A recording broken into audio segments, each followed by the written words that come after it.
Today we're going to be talking about Eat the Frog. Eat the Frog is a series of tips for helping you manage time and to stop procrastinating by limiting distractions and improving how you work. There were a few tips that stuck with me that I currently practice, and there are some that I would like to start practicing more. So the first thing you want to do is sort of get started. You can prepare by doing several things, like having everything you need to get started, like your pens, your pencils, your highlighter, a nice light, anything that you really just use.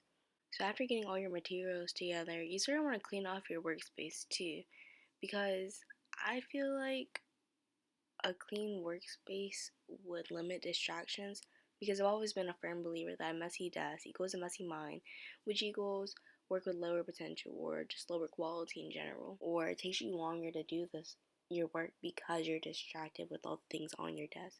So you need to clean it off. Therefore, try to make your desk a nice organized place with great lighting where you want to be.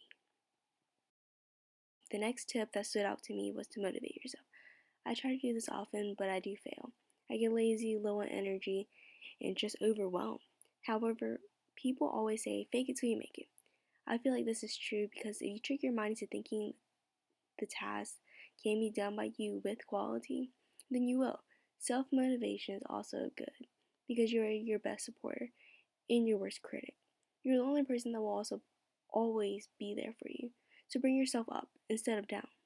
Yeah, so there really aren't any rooms for complaints here. And if you do have complaints, try to put the 80-20 rule on it, where it's like 80% optimism and 20% complaints. Keep it to a limited level, enough to keep yourself level headed so you can continue doing your work, but just keep yourself in a good mood because a happy person will make great work.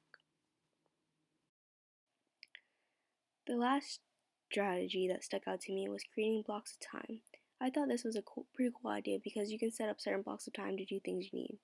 Honestly, I may start incorporating this idea because it leaves for short bursts of quality work instead of hours of half quality and half struggle. Times can be in blocks of 30, 60, 90. Really can be in whatever time that you would prefer to use. You can use anything you want, 25, 28, 7 minutes, 8 minutes, whatever. You may also assign different blocks of time for different tasks or during different series within the project. Just be reasonable and realistic in the time that you allot yourself. So those are some tips and strategies that I really like from Eat the Frog and I recommend trying. I think most of them can be put into practice pretty easily. They're all really helpful and they can sort of just help you overall in all your tasks, not just schoolwork. I hope you guys gained something from this video and you have a nice day.